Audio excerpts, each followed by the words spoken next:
Welcome to Flashback Monday, where we talk about all the books in this magazine. I love this magazine.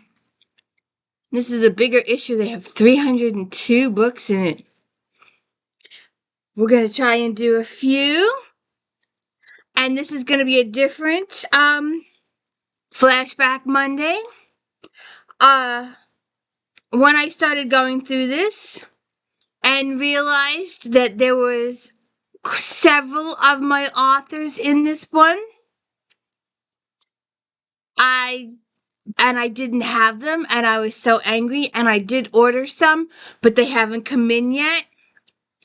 So, paranormal section, which is here behind me, and all of the authors we do, I have, but I didn't have this particular book. So, the second half of this is pictures. Paranormal is pictures. And there's also an embarrassing moment. I didn't realize I was doing it and the camera was still on until after I did it. And I'm like, oh, good God, I should edit that out.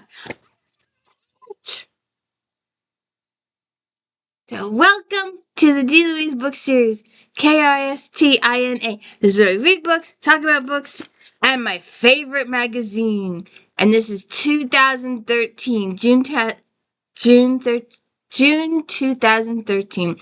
We started in 2007. We are working our way to 2016. And I'm so sorry to see this magazine go. It was the absolute best. You do not get a magazine that does this many book reviews in a single issue. They even today they don't do it. The only place you can find this many is Goodreads. So, and we start with Regency. I love this magazine. I just love it. There's all your Regencies. We're gonna get to it. Oh, I think I said it. The end. Paranormals, my favorite section. You can see all the paranormals I've got. So let's get to it. Where is. Here it is. Here we go. Let's get to it. Once upon a tower. We're going to use this. We're going to use this next month, or actually this month. We're going to use this one. We're going to do some fairy tales, and this one is right up there for fairy tales. Once Upon a Tower, Alyssa James.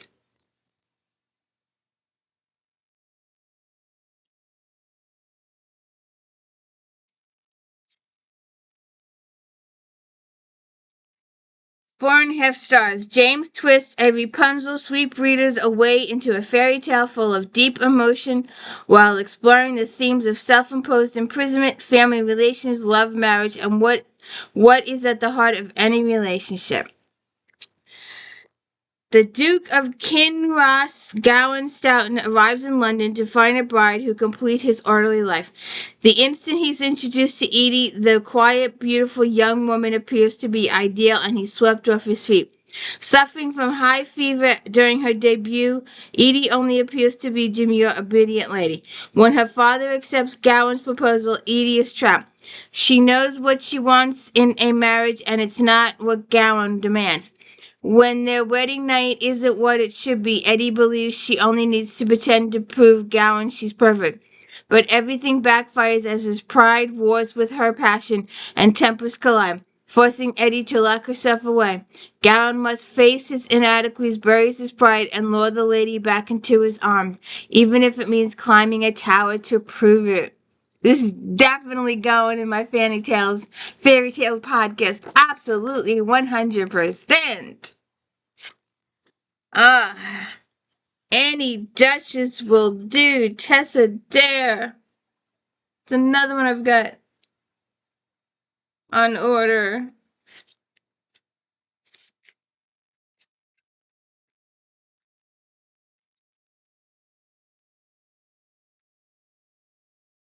In pink.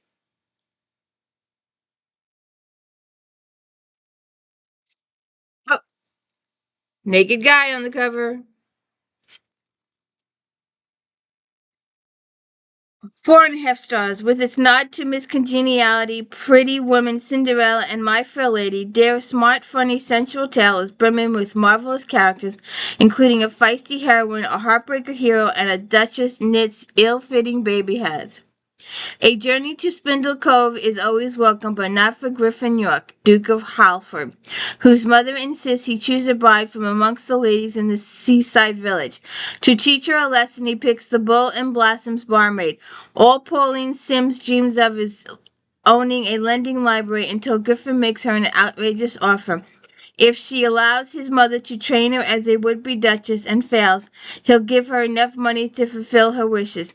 Surprisingly, Pauline is surprisingly inept and adept at her lessons. Most surprising of all is Griffith's growing desire for smart, sassy Pauline. Now, if she marries him, is she going to get that library? Because we want a library.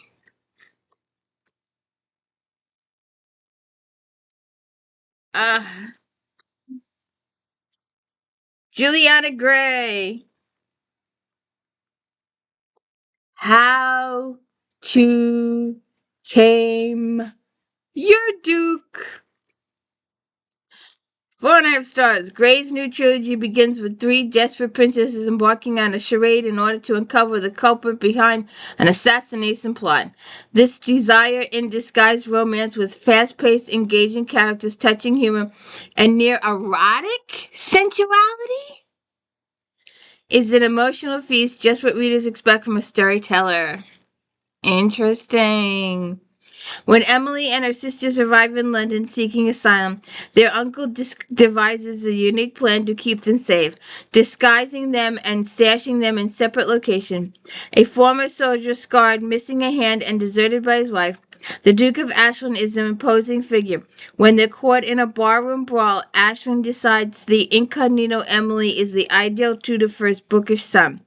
Emily is confident in her ruse, but a mistake draws her into a secret liaison. We shall see. Obviously, this is going to be a trilogy with three sisters.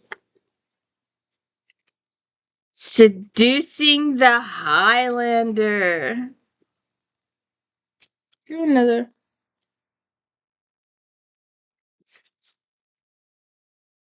another naked guy on the cover. It seems to be a trend. Michelle Sinclair, 4.5 stars. Sinclair's newest McTierney book will make her previous readers roar with laughter and delight, while newcomers will be thrilled as her writing reaches out to grab their attention. Craig McTierney has sworn to protect the Highlands and places that vow above personal desire. His closest friend and confidant is Merle, the beautiful daughter of their neighboring clan and his bride-to-be. Merle has been questioning whether her expected marriage to Craig is solely due to friendship and duty. She has to believe Craig reciprocates her passion. In an attempt to make Craig jealous, she visits a cousin escorted by one of Craig's closest friends, Hamish. Hamish decides to aid Merle in her shame to get Craig to confess his love. Will he do it? Will he do it? We shall see.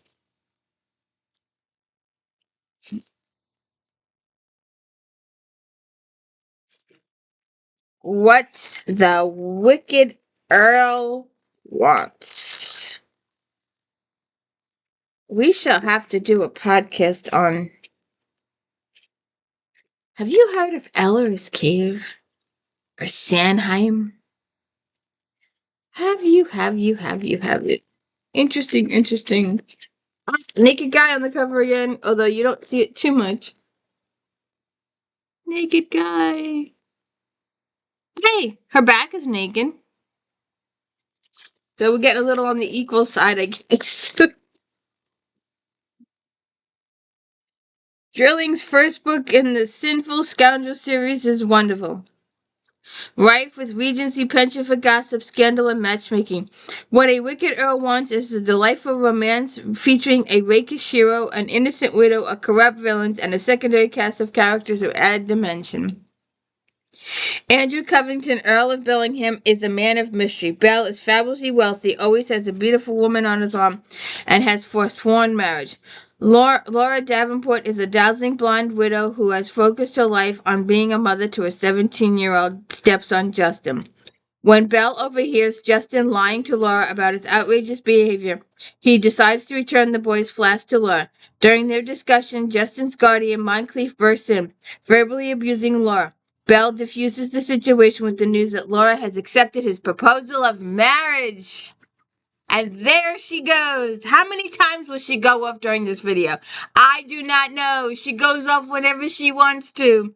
I should do another reveal podcast. If you have not watched 30/30 New Year's Eve 2023 into 2024, that's when I reveal her identity.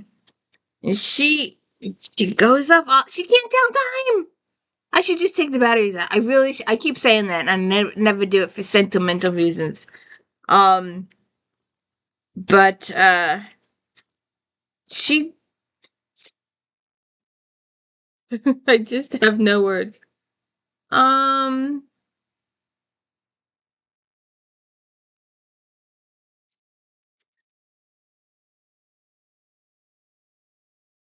hmm. Oh, well, this is unusual.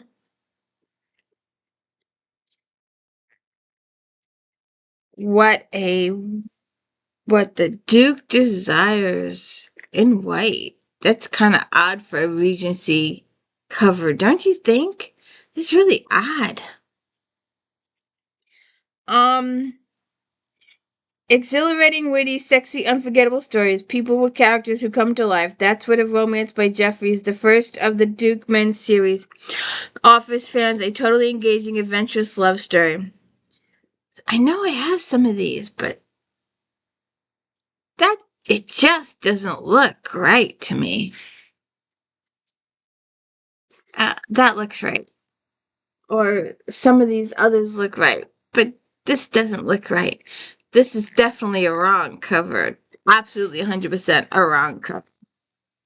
Um, I wonder. I've just got to look. I never. Duchess.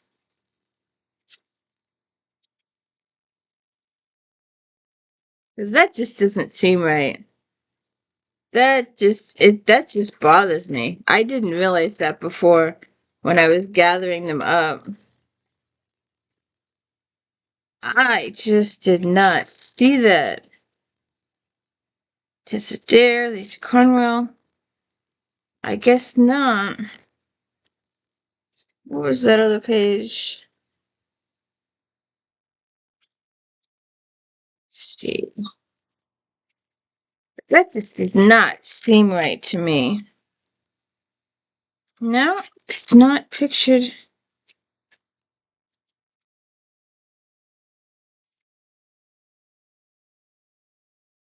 Nope, it's not pictured on anywhere. Called Jordan. We'll get to that in a minute. Cameron Hawkins. I guess it's not, but that just doesn't sit right with me at all. Alright, let's get back to it.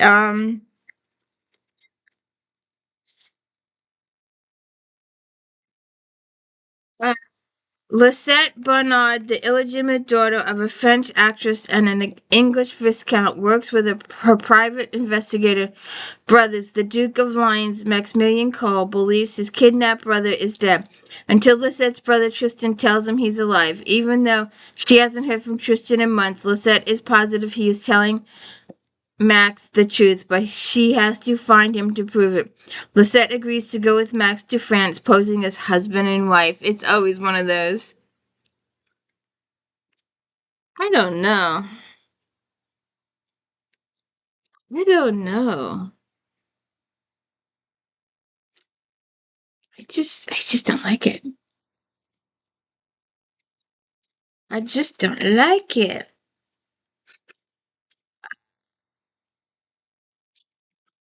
Alright, we did that. All right. Now, if you haven't watched The Present, go watch The Present. I did it in December, reading The Present. I should have read more of it. I only read half of it. I should have read more of it. I love that book. That's my favorite book. And I love the Mallorys. I absolutely love the Mallorys. That's my favorite, one of my favorite um, series in addition to the Sinsters.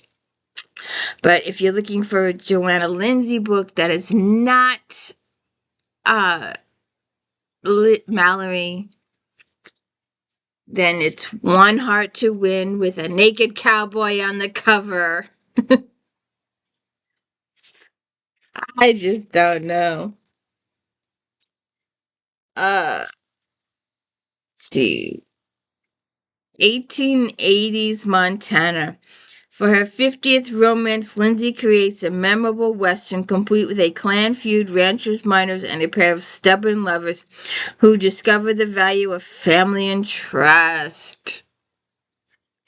Tiffany Warren has been raised knowing she must fulfill her mother's vow. Her marriage to Hunter Callahan will end the feud. The problem is that Tiffany hasn't been to Montana or see her estranged father in 15 years. Now at 18, she unwillingly heads west in the aftermath of a train robbery. Tiffany decides she can learn both about the Callahans and the Warrens by pretending to be the Warrens' new housekeeper, Jennifer Fleming. When the Callahans kidnap her upon her arrival, Tiffany seizes the chance to get to know Hunter. Hunter is amused and enchanted by the feisty Jennifer's efforts to fit into the ranch life. Tiffany begins to think marriage isn't such a bad idea when her roost is exposed.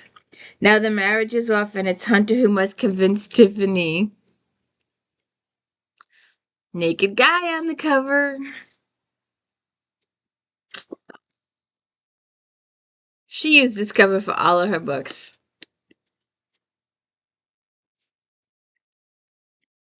And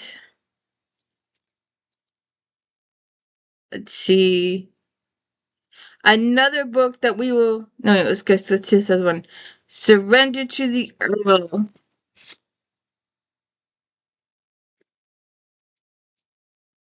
Hmm.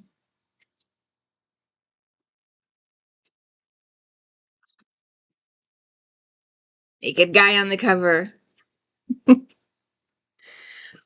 Uh, Known for her emotionally powerful and touching novels, Kaylin has outdone herself with a beautifully rendered romance between two wounded souls. Robert Henslow, Earl of Knightsbridge, returns from war consumed by guilt over the death of his men. It is remorse that drives him to visit Audrey Blake, whose husband was a fellow officer. Blind since a child fever stole her sight, Audrey has been kept from society by her overbearing father. Robert's arrival presents her with the opportunity to reclaim her independence. Sympathy and passion compel Robert to help Audrey secure her freedom by proposing a false engagement. Robert is caught in a maelstrom of emotions and desire. There is much to gain by falling in love.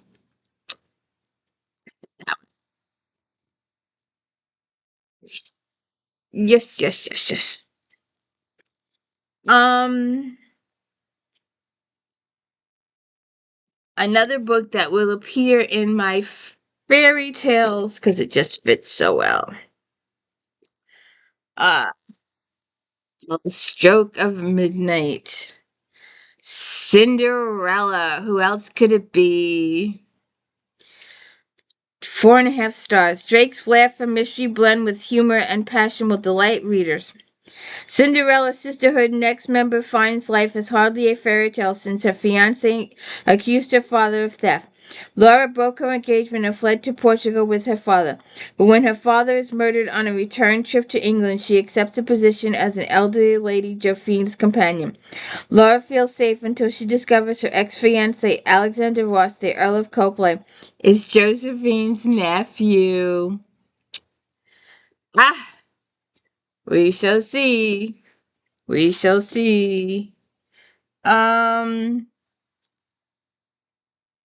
The Secret of Lady Julia? See.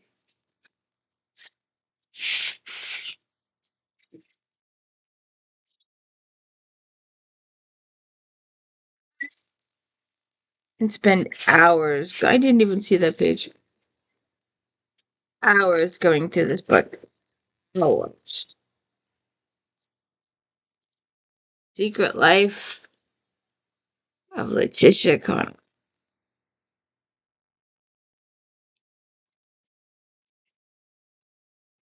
4.5 stars. Crafting an adventurous romance filled with lavish historical details, steamy passion, and a strong polite light is what Cornwell does best. Once Lady Julia Layton was at her betrothal ball ready to marry Duke. Now her fiancé is dead. She has been disgraced and she's hired as a companion to the sister of a delegate to the peace conference in Vienna. When Thomas Merritt met Lady Julia at her betrothal ball, he wanted to steal her jewels, not a kiss. But that kiss led to a heated encounter, leaving Julia an outcast. A strange twist of fate brings them together in a dangerous game of espionage. Julia's knowledge of language combined with Thomas's skills as a thief make them the perfect team. The reputation for notoriety.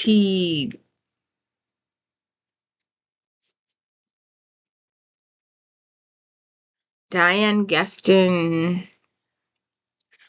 This is the first of two books in Gaston's Masquerade Club series, in which identities are concealed and desires revealed. It's passionate, intense, and seductive. The characters are lively with pulsing sexual tension, and there is enough secret scandals and complications to make a lady swoon with glee. Opening a gaming hell is fraught with worries, but Rise can't help but be distracted by the masked Madame Fortune, who enters his club. The attraction between them is immediate. Lady Celia needs to win big to support her family. The last thing she needs is to attract the proprietor's attention, but staying away from Rice proves impossible. The lovers are soon lost in a sensual haze. Interesting. Gonna see that one again. I'm gonna put that down. Oh, God, there's so many good ones. Ah, so good. That one.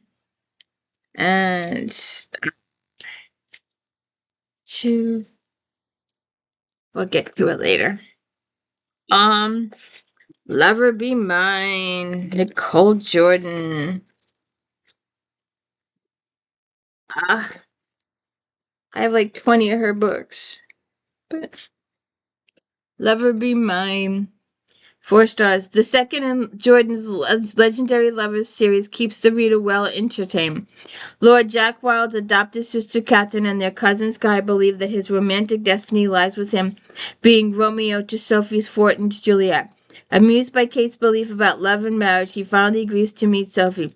One kiss changes their lives forever because of the feud between their families and Sophie's duty to her family to marry. She knows that nothing can come of their passionate attraction. Jack's plans for seduction almost come to an end when Sophie's parents announce her betrothal to the elderly Duke of Dunmore. Jack must resort to desperate measures. See what happens there. I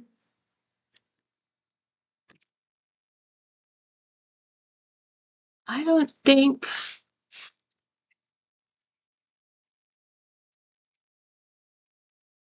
another author that we really need to do in a special.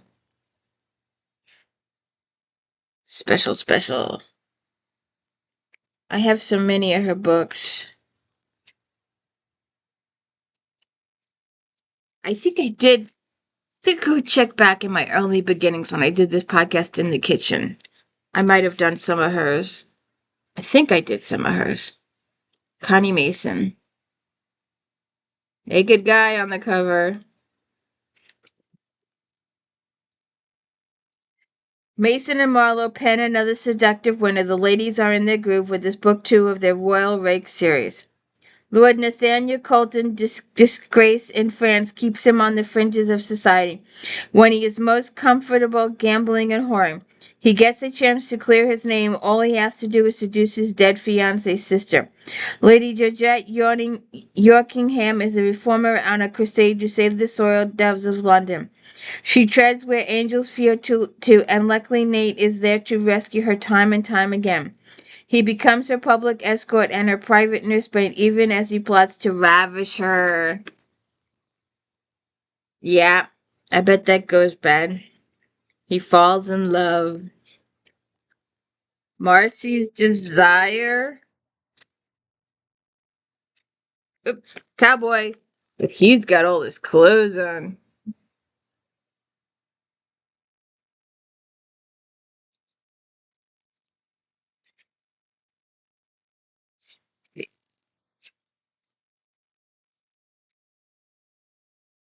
Luck is capturing the true spirit of the Wild West. Marcy Winters and Cadet Cade McDowell meet by chance at West Point. She is everything he has ever dreamed of, but she is from Washington society, and he is a mere soldier. Marcy has only known Cade 2 days, yet he makes her question her relationship with her almost fiancé. Cade becomes a lieutenant and heads west, and Marcy is set to make a societal marriage when scandal and betrayal send her packing. Okay. So, let's go on to mainstream.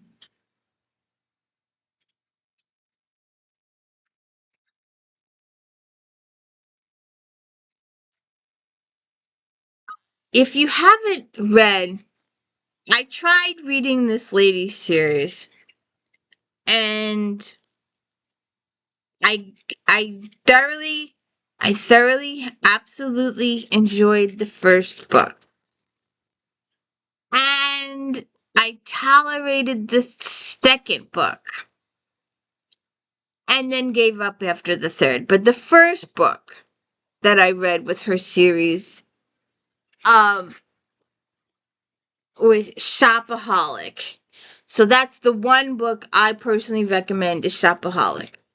And maybe even the second one. And the problem with large print, I did not know this, but I started observing that large print books do not have reading orders in them. Large book print books do not have previously published in them. I don't know why, but they don't. The it's empty. I don't know why, but none of them ever do. None of them have ever had a previously published. All the other books, all the other formats do, but not the large prints. For whatever reason, they don't. So I can't name the other books off the top of my head, but I do know the Shopaholic. There's two. The first two. The first one was really good, and I enjoyed it because I'm not a romance person. It's got to have a mystery or vampire. It's got to have something else besides character angst for me to get into. Except for the Regencies, there's always a plot twist that intrigues me, and I enjoy the Regencies. But as a contemporary romance situation is what I'm talking about. There's got to be something else. If it's not a Regency and there's nothing, it's just character angst, I'm over it. But I did like Shopaholic. And I read the first and I read the second book. And then after that I'd given up. But so this is The Wedding Night in a white cover. That's two white covers in a row. It's just weird. 4.5 stars. Fans of Consilla's previous novels, including her famous Shopaholic series. Like I said, I read the first two before I gave up. After Lottie's boyfriend doesn't propose to her like she expects him to, she completely crushed. So when Ben Old Flame calls out of the blue and reminds her of a pact they made to get married if they were both single at 30, she jumps at the chance. They go for a quick march to the altar, then off to a honeymoon on the Greek island where they met 15 years ago. Their friends and family are horrified. Lottie's older sister Fliss and Ben's colleague Lorraine seem to sabotage their wedding night. As Fliss and Lorcan jet off to Lecco's in hot pursuit, Lottie and Ben are in for a honeymoon they'll never forget. Let's see what happens there. Like I said, I read the first two Shopaholics.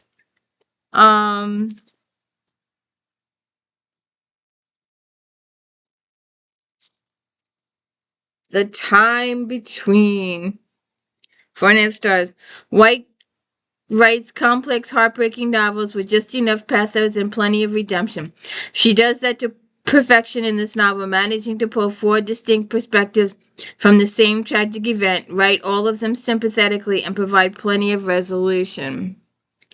Eleanor and Helena are tied by too many unbreakable bonds to count. They have both lost their father, they love the same man, they are closer to each other and know each other better than any other human can know them. They are sisters. Helena's tragic accident leaves Eleanor racked with guilt and in a rut of self-sacrifice that she cannot escape until the mystery of her boss, his Hungarian aunt, and a secret that has been held since World War II changes everything. Interesting. Um,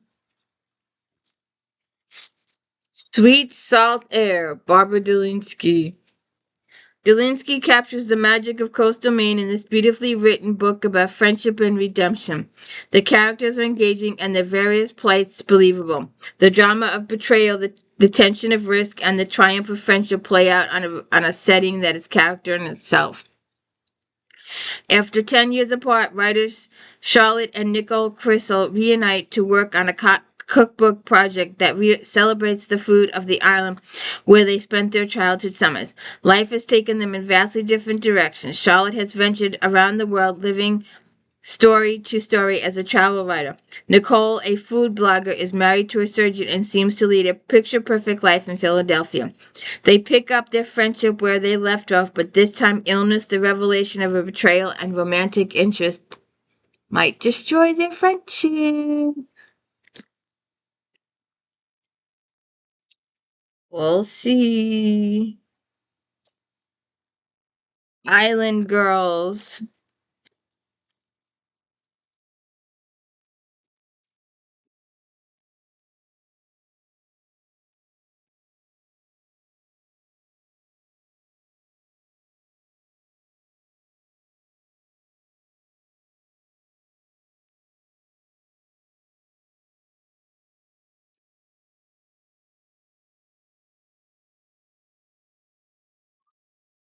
In 15 minutes. Nancy Tate. Island Girls. Through Catalyst by the hurriest of women's fiction types, Island Girls is a satisfying beach read populated by memorable, well-drawn, and sympathetic characters.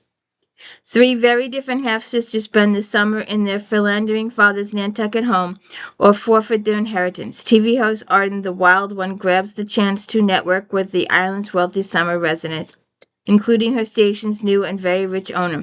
Smart but frumpy Meg works on completing her PhD dissertation and forgetting a younger brilliant colleague, and a computer geek Jenny hopes they'll bury the festering grudges they destroyed their relationship in childhood. They have to learn to live together. And let's move on to teen.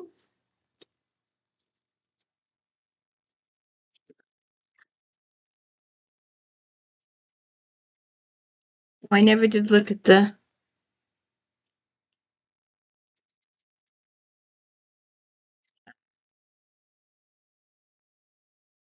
thing. Lee, Bardug. Siege and Storm. That seems to be a trait. The black and gray covers. Who is it? Yarrow's? Hers are black and gray. Epic and wonderful, the second book in Bargo's noteworthy trilogy extends beyond the first in all of the right ways, challenging the reader, presenting real moral quandaries set against a fantastical background. Alina and Mel escape the Darkling once, but their freedom is relative and hard-won. An encounter with Darkling forces them to return to Ravka, the country they abandoned. See what happens. Gorgeous. Paul Rundick.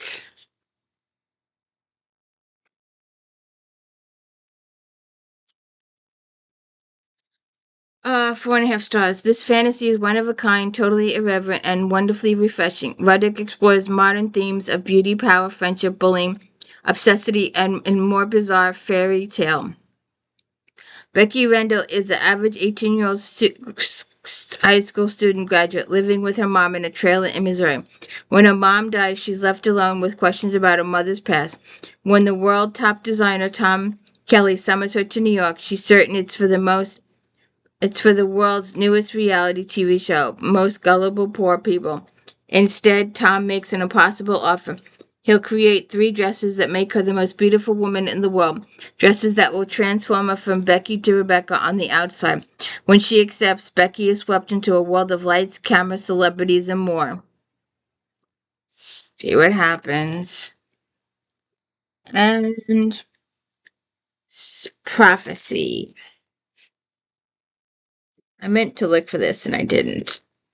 There's a full page ad somewhere. Prophecy. Prophecy Girl. Cicely White, 4 stars. White Angel Academy novel is great with her smart mouth, butt kicking heroine, and her dark brooding hero. Amelia Bennett was born to be a cross-world demon slayer. She's also a senior at Angel Academy, more interested in her destiny and overcoming a family name than boys' dances until Jackson Smith Haley arrives. Jackson is determined not to get involved with Amelia, but the pull between them is strong. As demons begin attacking a school, an old prophecy involving her and Jackson reaches its peak. See what happens there.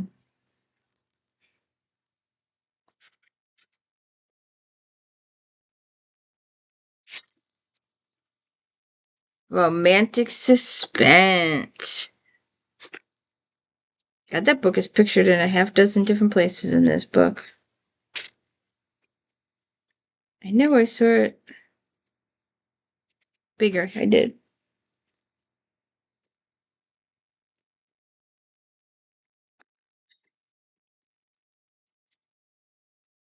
Face marker there.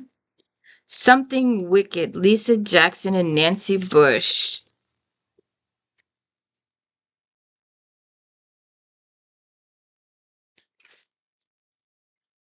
The latest novel by Jackson and Bush centered around a clan of women with psychic abilities. It is sure to give you chills. Their intricate, intriguing plot, coupled with an uncanny ability to lead you step by small step through a mystery layered in suspense and supernatural, makes this novel that is sure to hook you and hold you until the very last page. Detective Savannah Dunbar gets a strange request from Catherine Rutledge, the matriarch of Siren Song, a colony of women living together who have special psychic gifts. Meanwhile, a brutal double murder case that her department has been investigating suddenly yields new leads. Things become complicated for Savannah as she discovers secrets among the women of the Siren Song. Hey, Janet Daly.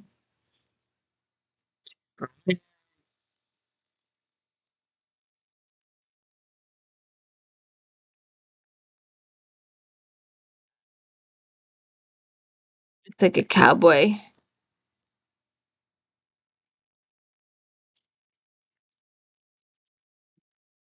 Let's see. Daly ratchets the tension in her final book in the Banyan Brothers trilogy. Her characters are believable and well motivated, and remarkable relationships among various members of the television station crackle with intensity. Television anchorwoman Kelly Johns is rescued from potential death when Agent Deke Bannon pulls her out of the way of a bullet. 3 people are murdered at the scene, but the shooting is kept out of the news. Kelly assumes the incident was a case of being at the wrong place at the wrong time. While filming a news feature unrelated to the homicide, however, as the story continues, it becomes clear that Kelly is the focus of the crime. Oops, what's going on there?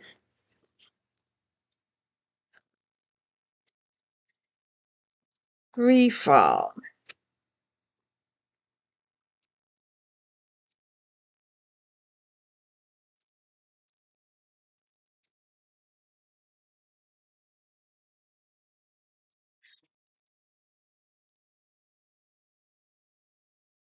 Oh, there it is. Jesus. Could it be any smaller? Naked guy on the cover. A little expose on the author there. God, this lighting is bad. There we go. See, romantic suspense author Jill Saracen rocked readers' worlds with her first book in her Aftershock series about survivors trapped after an earthquake. This month she turns to her world of high stakes adventure with Freefall. Tell us about the Aftershock series. Where did the idea come from?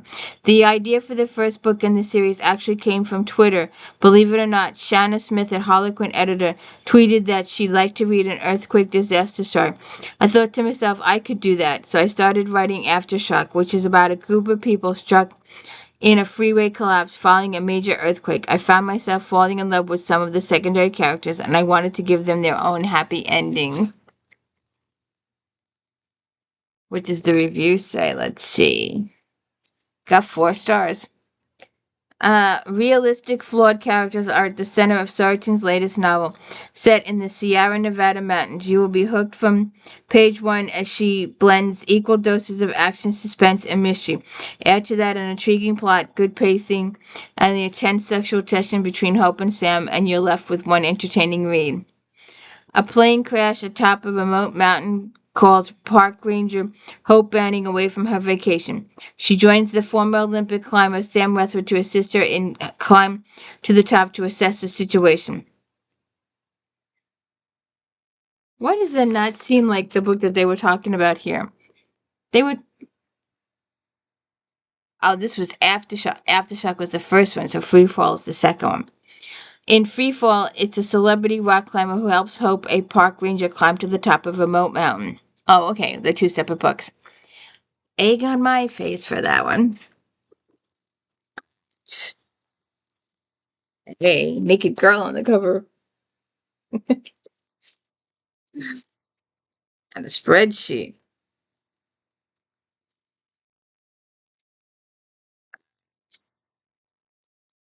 Let's see here.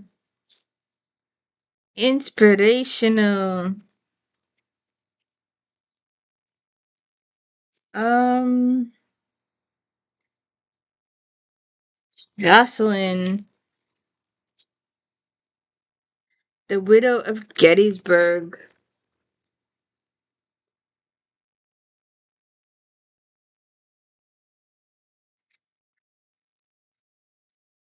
4.5 stars. Green's second Civil War set heroines behind the lines in a story. It shows us another side of the Battle of Gettysburg, the most well-known documented battle of the American Civil War. What is less known is what was happening beyond the battlefields, where the women fought battles of their own just to survive. The characters are loosely based on historical people who were in the middle of the conflict. Liberty Holloway wants to be known as more than a widow of Levi, a beloved son of Gettysburg. When her new inn becomes a field hospital for the enemy, the Union Army, she pushes up her sleeves and gives what comfort she can to the wounded, knowing her neighbors are horrified and not carrying a whip. Silas Ford has come back unwillingly but unable to fulfill his promise to Liberty's dead husband that he would take care of her if he made it through the war.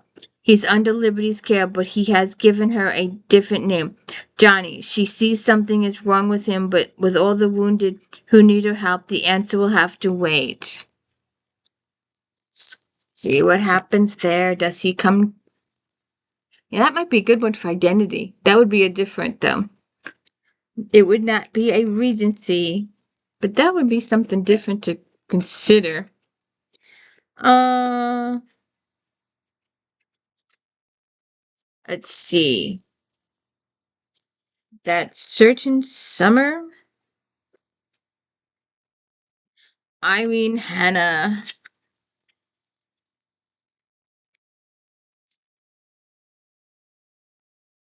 Go.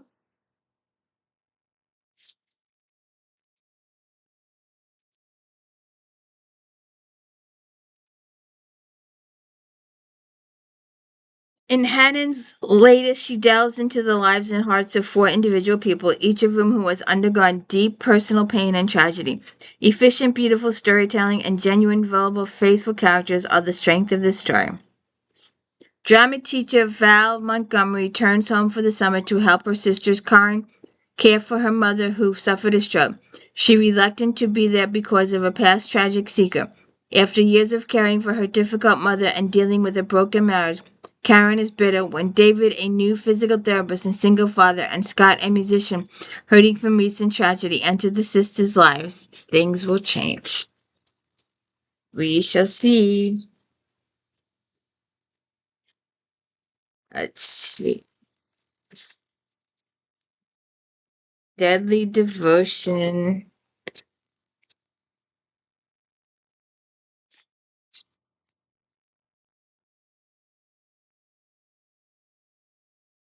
4 stars. Orchard's first Port Aster Secrets book is suspenseful with plenty of action and a fascinating read that readers as well as tea lovers will enjoy.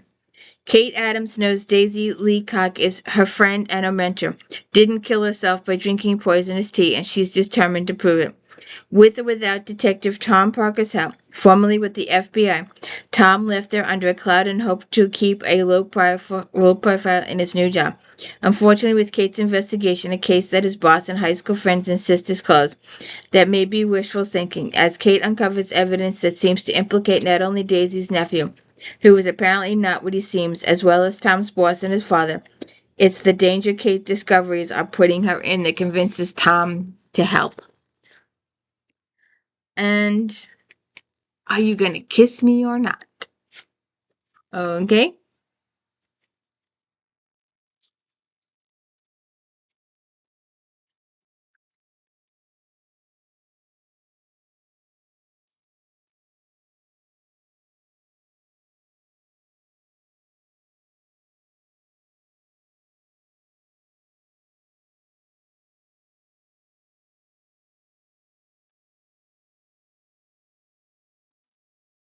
Are you gonna kiss me or not? Thompson Square, 4 stars. The latest from the husband and wife country music duo, as Thompson Square is about 2 songwriters in search of musical success and true love. After Daniel Winter spies Casey Sparkland for the first time in their high school hallway, their lives intertwine. They write a song together, and from there, a special connection forms. In college, both go their separate ways. Daniel pursues his dream as Casey chooses a more conventional life. Years later, as Daniel's music dream is dying, he decides to try and create that one perfect song, and he seeks Casey out again. We'll see what happens there. Okay. I could not find any of the sci-fi. Um,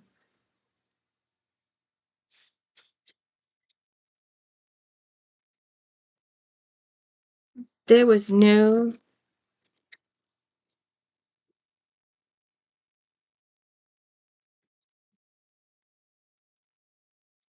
So this was all the sci-fi. And there were no pictures. And I couldn't find any of these books. So there's no sci-fi today. 302 books and there's no sci-fi. That's just amazing. Let's just skip on in.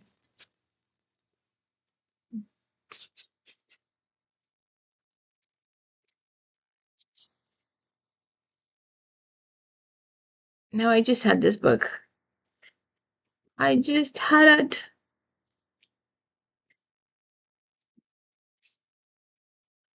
Oh, here it is. I found it.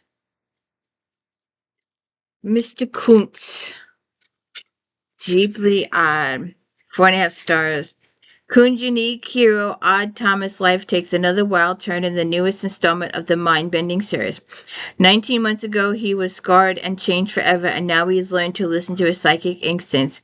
Kuntz is a master of blending the macra and the whatever. When Odd heads turn to town to buy jeans and socks, he stumbles across a boy, a trucker.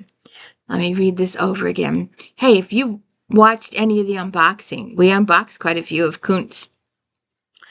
When Odd heads to town to buy jeans and socks, he stumbles across a trucker dressed as a rhinestone cowboy, planning a murder. After touching the man while trying to disarm him, Odd flashes on 3 young children who will be brutally murdered by him.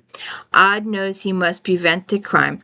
With some unusual new traveling companions, an elderly lady with a custom-designed limo, and a ghost of Alfred Hitchcock, he confronts an enemy who seems to have magical powers of concealment and misdirection.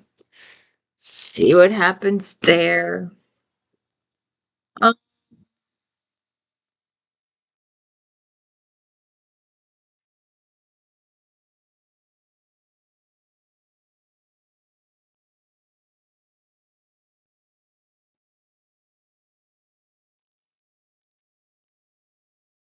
Alison Brennan, Stolen. For the first time in Brennan Kincaid's Reagan series, Sean Rogan takes center stage as the past he hoped to leave behind threatens everything he holds dear. The evolution of Lucy and Sean's relationship has been a critical piece of what makes these novels so compelling. P.I. Sean Rogan has made a bad choice in the past, but now he's all about protecting his relationship with FBI trainee Lucy Kincaid. To make up for one of those mistakes, he agrees to go deep undercover. It must look like Sean is returning to his bad old ways, something that drives a wedge in his relationship with his brother. Lucy trusts Sean, but when another FBI confronts her about Sean's exploit, she fears he's in grave danger. Never good to go backwards. Never good to go backwards, because then you got to convince people all over again. If you were here.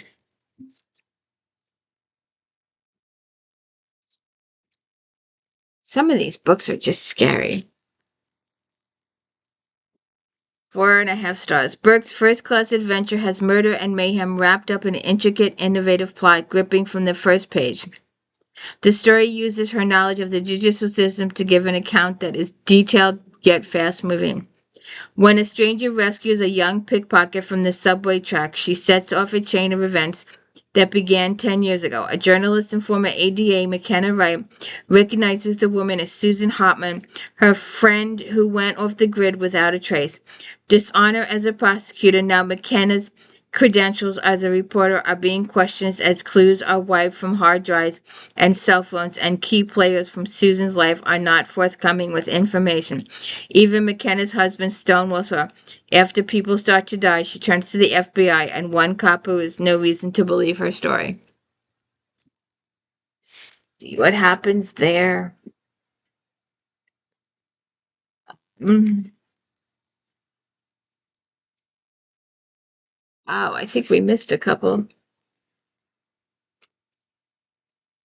Peg Cochran, steamed to death. I love me a cozy. The damp and dreary Connecticut setting adds nicely to the suspense as Gigi investigates a house full of suspects. This is a very entertaining and fluid mystery. Gourmet chef Gigi Fitzgerald is excited to create a career relaunch party for soap actress Felicity Davenport. Felicity has been using Gigi's Gourmet Delight service and has slimmed down. But before the food can be served, Felicity is found steamed to death in her sauna. What looks like an accident is soon ruled a murder. We gotta investigate the murder. And another one of my authors. I love her books. I love these books. You have to go check out my videos on Miss Carlisle. I love Miss Carlisle. Carlisle cooks up a whodunit in the latest bibliography. Brooklyn and Derek are back with some new friends to solve an interesting caper. Bookbinder Brooklyn Wainwright is asked by her sister Savannah to repair a cookbook given to her by her ex-celeb chef Baxter Cornwell. Baxter is opening a new restaurant and asks each of her chef friends, starting with Savannah, to create a night there. After the success of the night, the friends all decide to have a drink to unwind. When Derek and Brooklyn return to pick up Savannah, they find her kneeling over Baxter's dead body, holding a bloody knife in her hand. Well, obviously she done it, right? No, she didn't do it. She's just a stupid idiot that took the knife out. That's how they always catch people. Um, Corrupt.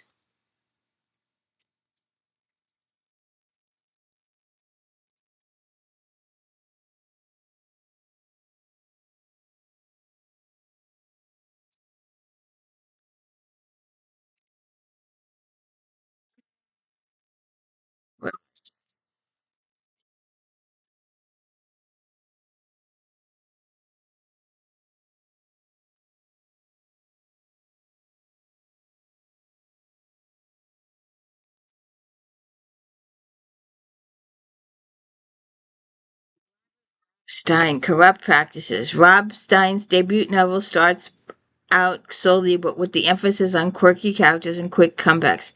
As the suspense and surprises begin to build, it becomes a much better story. Parker Stern, hot-shot litigator and former child actor, is now handicapped by crippling stage fright in the courtroom. Despite this, Parker reluctantly accepts a former colleague as a client. When the client commits suicide in jail, this seems a little too coincidental, and Parker agrees to represent the client's estate against a powerful cult that he suspects of framing and murdering his client. We'll have to see the kill room.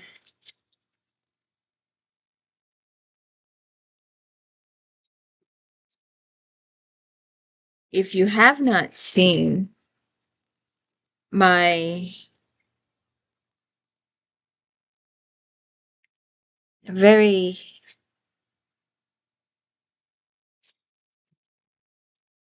overly angry, enthusiastically angry, The Night in the Library, you've got to watch that video. You've got to watch the video. I just went off. I just went off. And I was so tired when I filmed it too. It was really late at night.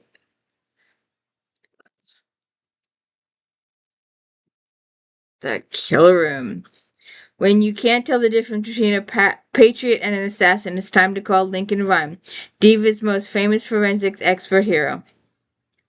In the Bahamas, a sniper delivers $1 million bullet from a mile away, taking out a U.S. citizen who was targeted by his own government. Forensic investigator Lincoln Rhyme, called in by New York ADA, who is putting a case together against the government, heads out to the scene of the crime, while his partner Amelia Sachs follows the trail in New York. As the clues twist together, the twin-pronged investigation is not long before the answers start drawing a startling conclusion. Just, ugh. I'm not a thriller person unless it involves vampires. Then we do so. Up. Contemporary. Oh, I think we missed one. Contemporary romance.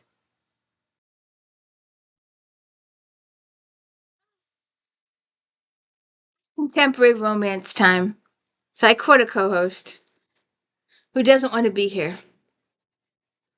Hey, you could be nicer to your mother. It's contemporary romance time. Yes, go beat up your sister. Fine, go beat her up. Ah, she's going off again. What rotten timing that stupid clock has. Oh, good God.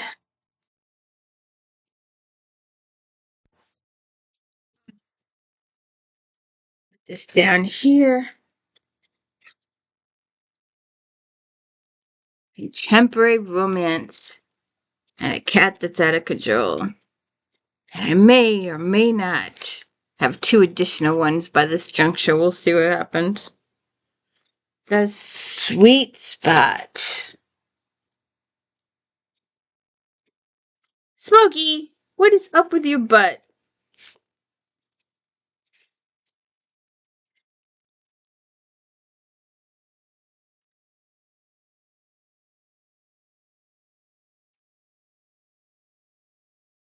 Well,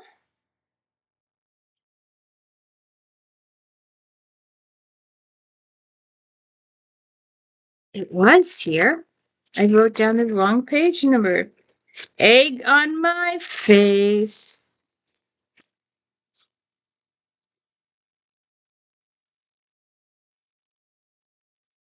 We just got a new restaurant that opened up here, and it was called the Sweet Spot. It's ice cream and desserts. I have not been into it yet. Actually, nobody I know has been into it yet, but it's right down the block. So why did I?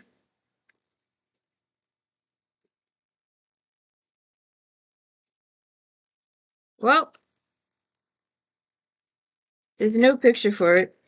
I don't know why I thought the angel. Why did I think?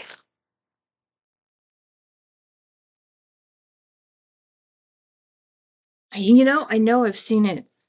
It might have been in the last one. Sometimes they advertise the month before. So I don't have a picture for this. So why is this going to drive me crazy?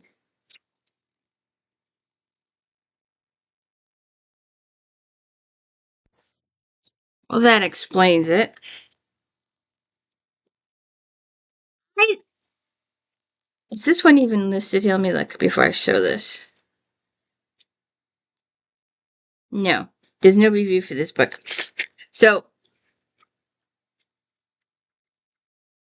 in my head, I had see this book looks. It's not reviewed here, so there's no review for this book, Kate Angel. But it's got soft colors. It's got sweet color, should I say? Um, and when I think of the Sweet Spot, like I said, I think of the new ice cream place that appeared down the block, and I haven't been there yet. So that's what I was thinking of, like Easter on Easter, for oh, those Easter colors, light blue, eggshell blue, the colors that are on this book. So that's what I was looking for. Um, and that's why I didn't know that it was a cowboy book. I just don't get it. It just doesn't make. When I think of sweet, I think of candy, cotton candy, light pink, blue. So, from the cover and title, you expect a contemporary Western, but this is a sensitive, honest look at a family destroyed by loss. A family that must try to rise from the ashes of their old life and see what they are now. Okay. Charlotte Ray was a ranch wife in her old life, caring for a house, husband, and child. Now she is left with only the broken pieces of her life, divorced, her son dead in a tragic accident, her father falling in Alzheimer's twilight, the ranch falling because she can't keep it alive without her ex-husband. She has retreated to a cocoon of grief and Valium just to get to the day. Jimmy Denny was in his prime, a bull rider married to his high school sweetheart, building a champion herd with his father-in-law until the day it all fell apart. His son was gone, Charlotte froze him out, and his home was no more. Who is he now, and is it even possible to put the pieces of his life back together? Okay. Why? Why Sweet Spot for a title? It just doesn't work for me. Um,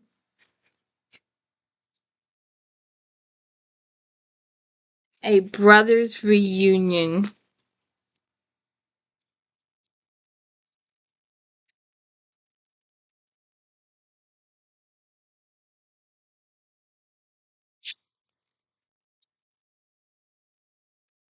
Miss Jackson. There she is, Miss Jackson. If you haven't seen my Black Authors video, if then, please go check that out. I did that and a Native American author. Good series. Jackson's series starter proves once again that she rocks it when it comes to crafting family drama with a healthy dose of humor, steamy, sweaty sex. Got 4.5 stars. Jace Granger returns to Virginia with his two brothers to their grandfather's deathbed. They make a promise to revive the family business and pledge to continue trying to free their father from prison. One thing the Grange brothers agree on is that their father is not guilty of murdering their mother. First, they have to stabilize the company and ferret out who has been sabotaging Granger Aeronautics. To that end, Jace brings in his crisis management specialist, Shanna Bradford, and she turns his worlds upside down. With love, probably. Um, just one kiss. Susan Mallory.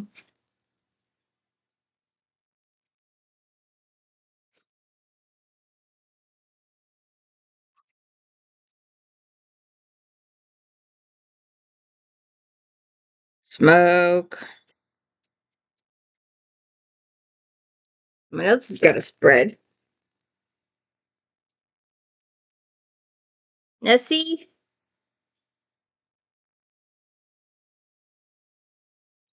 When they said the sweet spot, I was thinking of these light colored books. I was thinking of candy.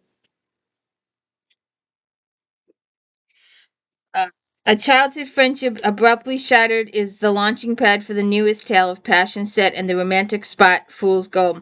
This warmth and inclusiveness of the charming town is on full display as Mallory ropes in another reluctant hero. At 14, Patience McGraw, friendship with 16-year-old Justice Garrett, caused the first romantic stirrings of her heart. Then overnight, Justice literally disappeared with no sign he ever lived in Fool's Gold. Decades later, the mystery is solved when Justice unexpectedly arrives back in town.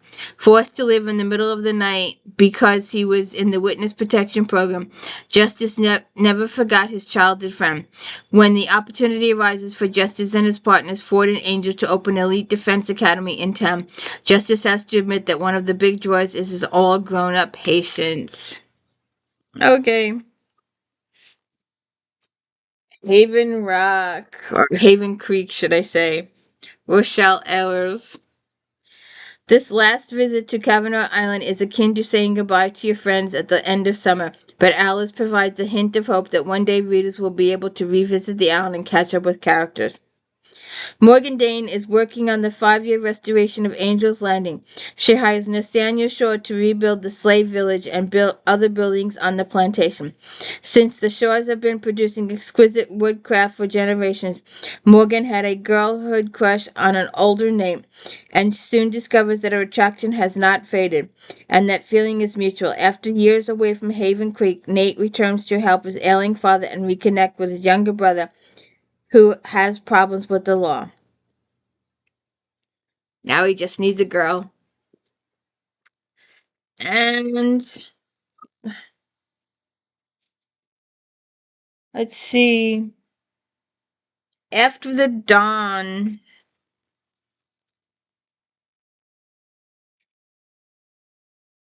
Is it a living room or a diner? It looks like a living room. I thought it was a diner at first, but now that I'm thinking about it, it looks like a living room. Um, Third entry in the Family Affairs series, a 2-for-1. Mother and son each find love when they least expect it, and both of them fight it until they can't deny the truth. The only reason Dylan Montgomery heads back to Elmsford, Texas, is because his mother Marlene still lives there. As a single mother, she tolerated the rumors and gossip when Dylan was born, but she more than survived, she thrived. Dylan is a mechanical wizard, and his love for his mother is there for all to see. Samantha Collin is the granddaughter of the man who fired Dylan years ago. When he passes away, he leaves the company to both Dylan and Samantha. Dylan brings in Roman to audit the company books, and Roman becomes a fixture in Marlena's life, whether she likes it or not. To see. Um, $1 billion cowboy.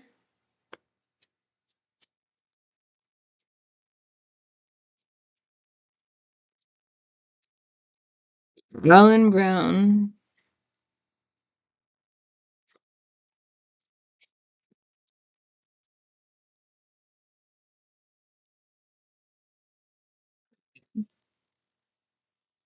Okay. 4 stars. A charming story that proves money can't buy everything. Brown's first installment in her new cowboy series is a real page turner. There's nothing sexier than a cowboy unless he's a billionaire to boot. Colton Nielsen just wants to live his life without women trying to ensnare him at every turn, even if it means hiring someone to pretend to be his. Laura Baker just wants to work off the debt from her sister's gambling problem, not play arm candy, but it shouldn't be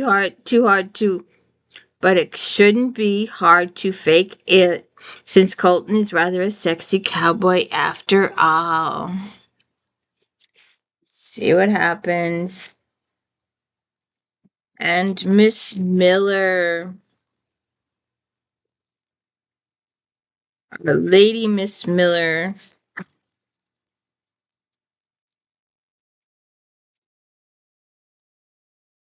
I had all of these except this one.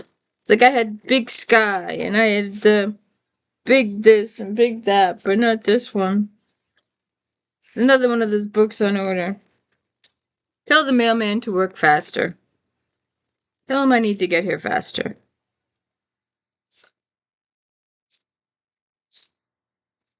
Check out the Creeds and McKettricks if you haven't checked those out yet either. Um, 4 stars. Full of equal parts heart and heartache, Miller's newest Western is sure to tug at heartstrings from the first charming scene to the last. Her beautifully detailed town is full of shared memories and danger seekers and provides an ideal setting for her main characters. Ranching keeps Walker Parrish too busy to afford much time for matters of the heart, but his sister's broken heart forces Walker to think about his own tormented history with Parable. Montana's own cushy Western celebrity, Casey Elder. Though he is the father of her 2 children, Casey's determination to keep herself and her children free and independent, that means Walker has never been able to acknowledge them or his feelings for Casey publicly. That is until Casey proposes a marriage at convenience in order to keep the family together. Okay. See, I just wanted to show this. She had a big full page Ed. But I like my McKettricks and I like my Creeds. Actually, I like the McKettricks the best. They're my favorite of her series.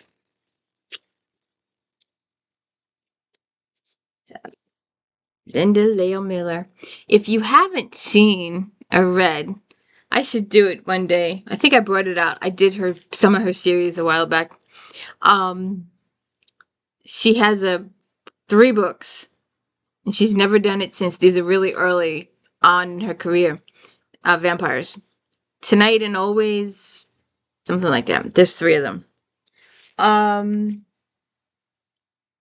Jody Miller, Can't Stop Believing.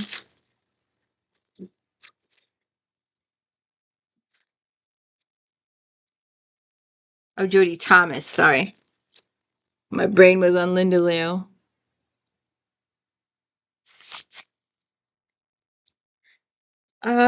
4 stars. Thomas returns to Harmony, Texas with an emotional read.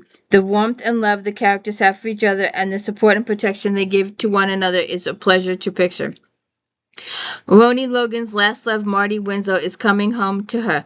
However, his stay will be short, and it's time when he leaves, he won't return. Tyler and Kate Wright and all of Harmony are awaiting the birth of their son. And after spending 6 years in prison and 3 years struggling to keep his farm, Cord McGillen gets an offer he can't refuse.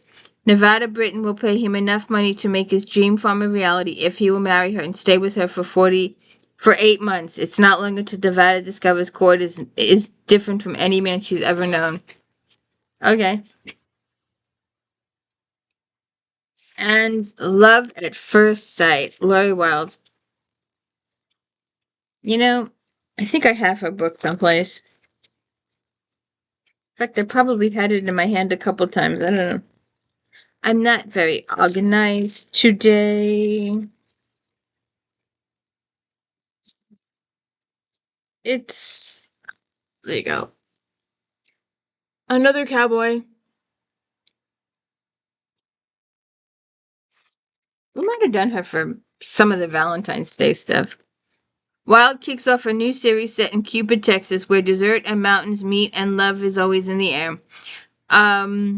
At the oldest great, as the oldest great-granddaughter of Millie Greenwood, Natalie Clinkley plays Cupid along with the other women from town while running her bed and breakfast. Cupid's Rest in Cupid, Texas.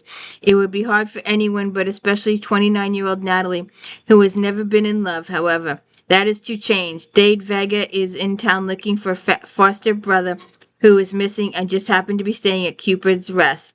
Neither Natalie nor Dade believe in love at first sight until they meet. So that's it for that. And we are on to Paranormal, which you will see. And let's see if it works. It's picture time. I was so frustrated. I had every one of these authors back here, all of them, but I didn't have this particular book. And there's a couple I do. And I do a few things embarrassing in this clip. So please hit the like and subscribe. I would like to hit 1,000 by Christmas. I'm hoping. I wanted to hit 1,000 by my birthday, and that was a very, very unrealistic, definitely 100% unrealistic thing. So then my next goal is St. Patrick's Day, and obviously that didn't work either. But, oh, that's what today is. Isn't today St. Patrick's Day?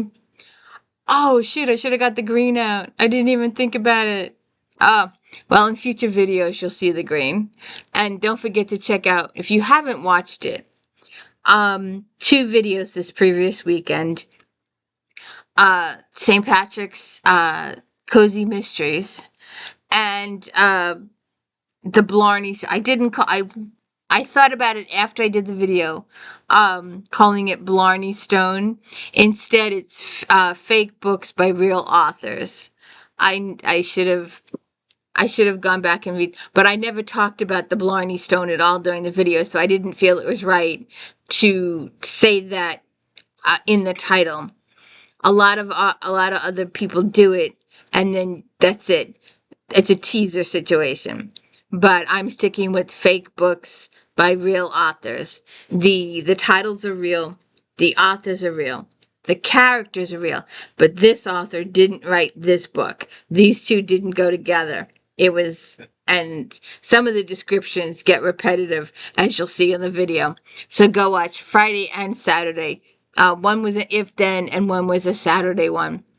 And a couple of real authors that I talked to about this, because I was like, I'm a real fan of yours, but I don't remember this book ever, and I can't find any reference to it. And she says, I didn't write this book. And she contacts her publisher and everything. It's amazing. So go check out those 2 videos. And stay tuned for Paranormal and Harlequin and Erotica to follow. Have a good one. Stay tuned.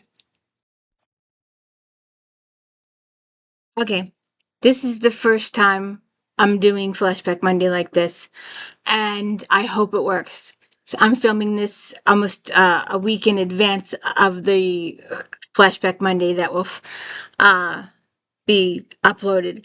And I'm telling you, the Flashback Monday that I just did took 14 hours to upload. So with all the extras in this, I can't imagine it might take 24 hours. I'm paying for a speed of at least 10. My upload speed has been 1. So let's see if this works. I hope you're enjoying Flashback Monday up until this point. So this is the end of the video, and this is the paranormal section. We've just finished contemporary romance. Note to self: put a timestamp for the end of contemporary romance so that I know when paranormal starts. If I don't explain this previously, and I hope I do explain this previously, that when I got to the paranormal section, and this is the June 2013 issue, and I will say that at the beginning of the video when I film it next week, there were so many of my authors in this paranormal section that they're all up there. Every last one of these people in here is up there. And I don't have these particular books. And I was so pissed off. And I was trying to order them, and they weren't going to come in time. And I just got frustrated. And I said, screw it, I'm going to do the whole thing picture, because I was really annoyed that these are books that I should own, because these are my authors, and they're not up there. All the ones around them are up there, but not these. And if you ever wondered, the this is alphabetical. A is over there, comes across here to B. C comes across, come to Feehan, go across down here to Dorinda Jones, Kim Harrison, Kathy Love, some Sherilyn Kenyans are here. Most of them are over there. So it's alphabetical by author. And then in sequential series author. Book 1, book 2, book 3. So, these are all going to be pictures because I just got so pissed off. We're just going to post them up here. This is the paranormal section. It's Witch's Handbook of Kisses and Curses, Molly Harper, 4.5 stars. With her distinct, captivating style, Harper hits it out of the park in the latest in the Half Moon Hollow series. This reviewer has come to depend on the clever wit and heart that come with the Harper books, and I'm happy to report that the last page was turned with a contented sigh. Noel, Nola, Leary, Leary, would have been happier to stay in Ireland, but the last wishes of her beloved grandmother sent her to Half Moon Hollow, Kentucky. Her grandfather was tasked to hide her family's artifacts to protect their magical legacy and prevent the enemies from gaining power from themselves. Since his passing, no one knows for sure where they are, but Jane Jamison's bookstore is the best guess. Now, if she could keep from getting disturbed by her hunky neighbor Jed Trudeau, Noah might just have a chance of finding them. Uh, Jennifer Ashley, Tiger Magic. Ashley returns to Austin, Texas with this book, giving readers a hero anyone would fall in love with. Tiger has been abused and has no idea how to act in any society, either human or shifter. Sounds like Eve Dallas. Tiger knows nothing of being a shifter but in a cage. Even in Shifter Town, he doesn't have a real home or name of his own. When he meets Carly Randall, all he knows is that she's his mate. Leopard Prey. Now this one. Oh, sorry. That was a faux pas. Second book from the top. Ah, let me see.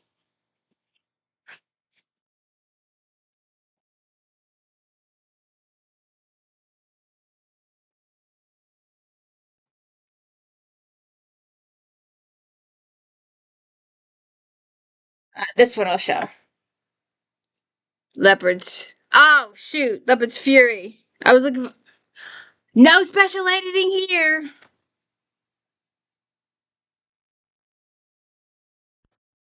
Okay. Leopard's Prey.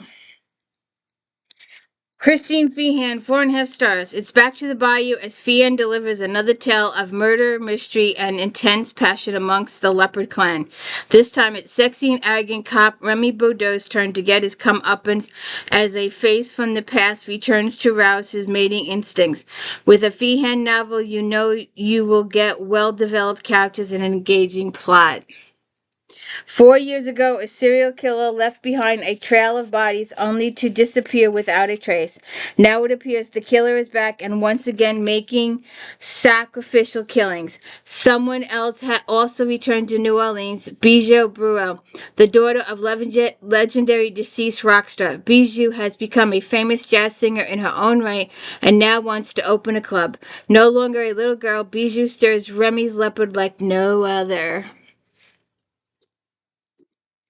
Heather Graham, The Night is Watching.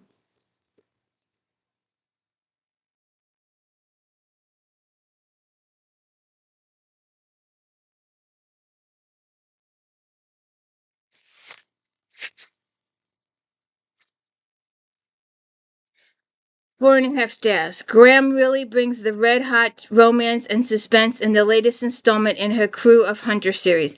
The mystery surrounds a heist more than 200 years old, with present-day implications thrown in. Sheriff Sloan Trent is dismayed to find a 200-year-old skull in the local theater Gilded Lily. Calling in a favor from Texas crew leader Agent Logan Raintree, he ends up with an FBI agent, forensic artist Jane Everett. From the get-go, Jane and Sloan are skeptical of each other's work, but there is an undeniable attraction between them. When a tourist turns up murdered in the desert, Jane and Sloan find themselves in the middle of a centuries-old mystery about a stagecoach gold robbery. Unfortunately, there are individuals in the present who would like to find the gold too. His Clockwork Canary, Beth Ciota, 4.5 stars. The glorious victorious Darcy are back, this time with the brother Simon at the center. Ciota brings her signature charm to the second, drawing us into a world where modern science and invention around the Victoria era.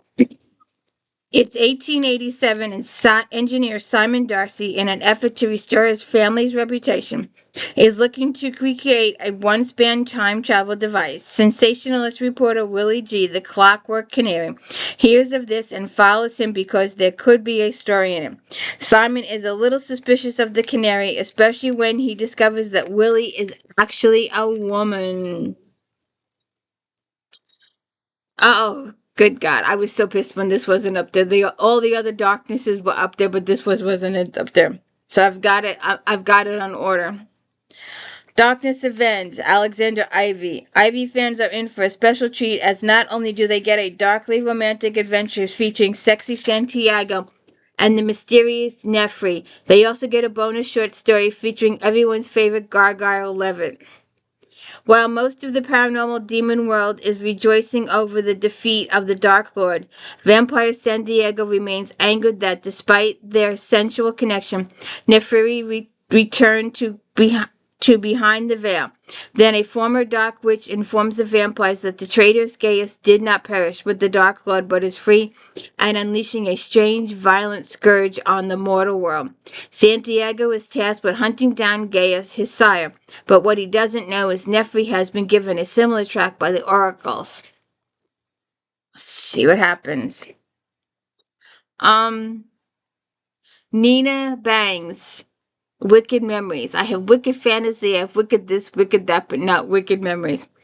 Quirky, fast-paced, and surprisingly touching, Bang's seventh installment in the Castle of Dark Dreams series will delight fans and new readers alike. Her well-crafted world is full of colorful, larger-than-life paranormal troublemakers and zany plot twists. Viking Thorn Mackenzie has been searching for a suitable reprisal against Sparkle Stardust, the woman who used him and left him nearly 1,000 years earlier. Her unlikely revenge takes the form of Nirvana, an amusement park built directly across the street from Sparkle Castle of Dark Dreams, where Thorn can use his formidable powers of persuasion to make the wildest fantasies come true and bleed Sparkle's business dry. Desperate to save herself, Sparkle hires Kay Stanley to infiltrate Nirvana and bring Thorn down. It only takes one heated moment for Kay to realize where her true loyalties lie. Sparkle is a trip. Jacqueline Frank, Forever. Again, all the boys behind me. Those are all my Frank novels, all of those. Forever, Jacqueline Frank, 4 stars. The Body Walkers are back on Frank's symbiotic body-sharing protagonist again takes center stage. The second book in Frank's spin-off focuses on canine captain Jackson Waverly, who now hosts the spirit of Egyptian pharaoh Menes. Upon dying, Jackson Waverly was given the option of returning to life if he agreed to bond with the spirit of Menes, the king of the Body Walkers. Jackson has accepted this new arrangement and is gradually learning to adapt. Police shrink Dr. Marissa Anderson doesn't see Jackson as only a case. She is uncomfortably attracted to him, as he is to her. Marissa senses something has changed within Jackson, but she never dreams that he's no longer completely human. Midnight's Kiss, Donna Grant. Grant is practiced, 4 stars. Grant is a practiced hand at crafting her characters, allowing readers into their heads and under their skin and building the tension between them to fever pitch. Desperate to discover the secret to binding the gods within, the immortal warriors send Aaron McCarrick to join an archaeology dig in Scotland, hoping to unearth a long-forgotten spell that could save them all. But when he meets the dig leader Veronica Reed, Aaron realizes the stakes are higher than he ever could have expected. More beautiful and desirable, Ronnie is a powerful druid who's being pursued by ruthless and ancient evil. See what happens. Rochelle Mead. I gotta get this one too. Game Board of the Gods, 4.5 stars. Mead kicks off our highly anticipated adult Age of X series. This near-future dystopian tale is set in a future world redrawn after a plague and religious extremists nearly destroy it. Justin March is an ex-investigator of religious extremists exiled from Runia, Republic of United North America, from telling the truth about his last case. Justin is offered a second chance with Praetorian soldier May arrives to take back to Runa to investigate a string of ritual murders. They quickly discover that some of these events defy scientific explanation. Just who or what are they up against? Jen Bennett. Binding the Shadows, 4.5 stars. The evolution of magician Katie Bell's life, both personally and magically, continued to be both rocky and joyful. A crime wave perpetrated by thieves using unusual demonic skills hits too close to home when Caddy and Karyi Tiki Bar is hit and Karyi is injured. Katie and her demon lover, Lon Butler, decide to track down those responsible. They discover that someone has created a new drug that can expand powers, and now people are killing to control it. Jenna Black, Rogue Descendant. The Nikki, 4 stars. The Nikki Glass series just keeps getting better. You can read these books 3 alone, but it's always better when there is some background in enjoying this. Private investigator and immortal huntress Nikki is called on locate Constantine, the former leader of the Olympians. After an attack, Nikki thinks he could be targeted her instead of hiding out. His son Cyrus complicates things by forbidding anyone to harm his father. Darkness Unmasked. Oh, this one's up there, I think.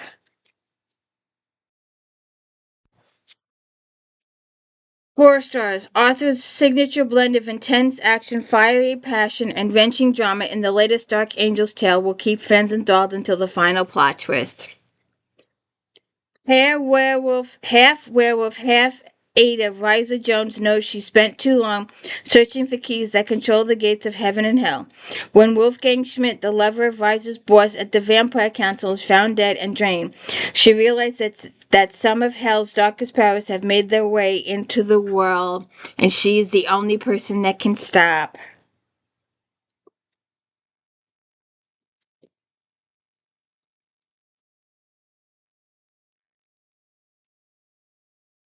These are the, let's see if there's any in here. Okay, these are the Harlequin Kiss, a new series. So, timestamp, no, I won't know.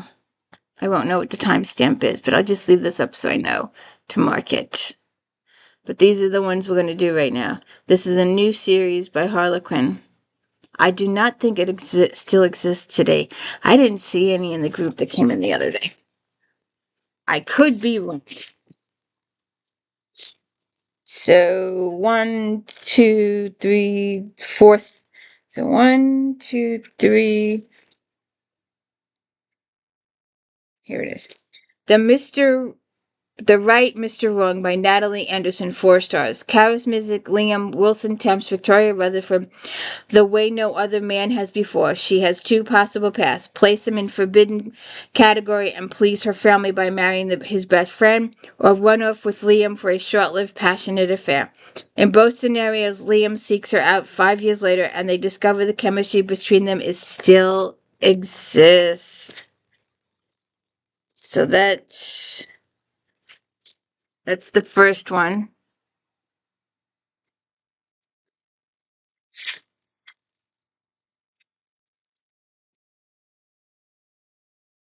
Too Close for Comfort, Heidi Rice. Private investigator Zane Montoya kidnaps Lana McCabe before she can inadvertently foil his investigation.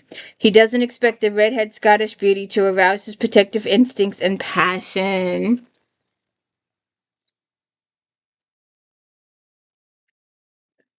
It's the second one.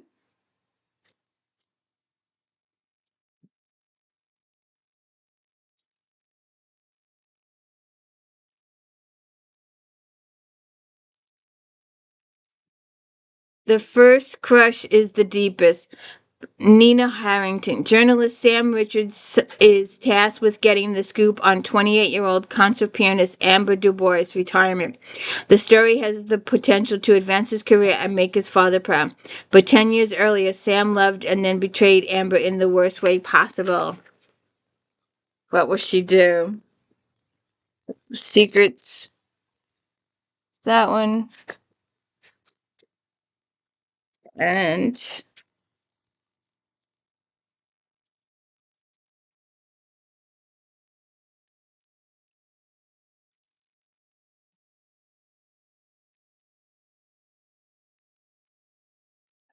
I missed it.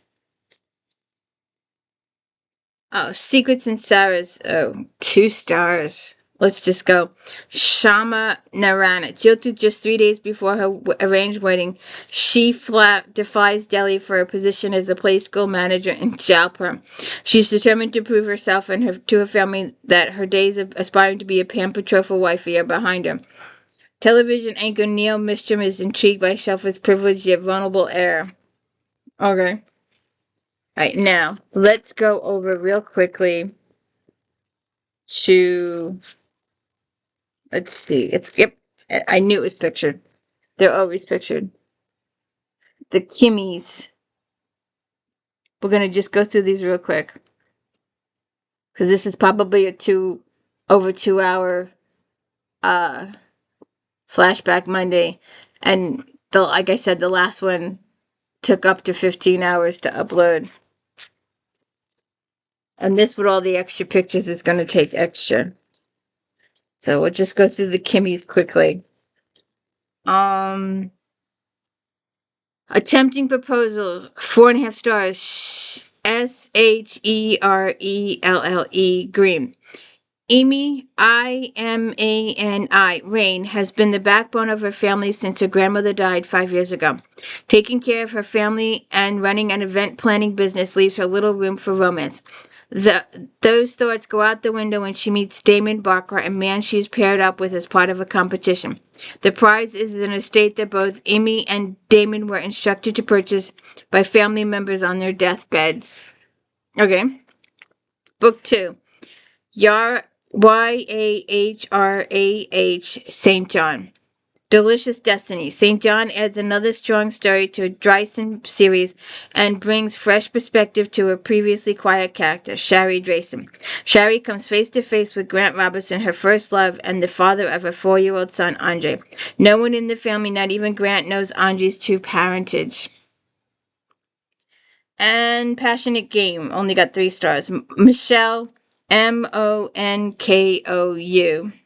Tamara Wendell has a passion for helping teenage boys reach their fulfilled potential. She convinces businessman Grant Benson to take on 10 of her young men as interns. Both reeling from circumstances in the past, it takes a while for them to yield to their mutual desire. And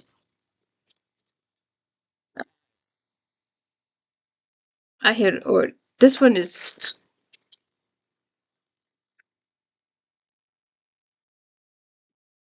yeah, right there. Right. Um, 4.5 stars. Raw, addictive, and blistering hot. The opening of New Bird series is a sizzling success. Miami detective Ben Hudson first saw Reese Monroe 3 years ago and wanted her desperately, but Reese was married and living in Boston, so Ben forced himself to stay away, though she haunts his everyday fantasy. Now that Reese is divorced and looking for a fresh start in Florida.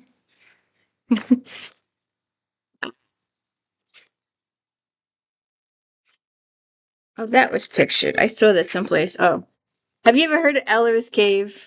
Eller's Caves and Sandheim were the two. I don't know if they still exist today. I haven't seen many come by. Eller's Cave, and this is the sir. I gave away all mine years ago. Raw, scorching, and surprisingly romantic, Kingston brings it all to her entry in the Eller's Cave Ball and Chain series. This is much more than a story of married couple exploring their most extreme fantasies.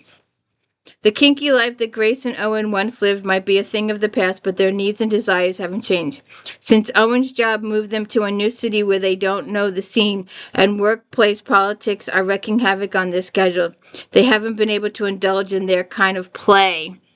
Eager to surprise his wife and prove to her that he is the only dom she needs, Owen decides to craft a 10th anniversary surprise. Okay. And that is the end of Flashback Monday. Just thought I'd show you some candy there. Naked guys on the cover. So we'll have to see if this works or not.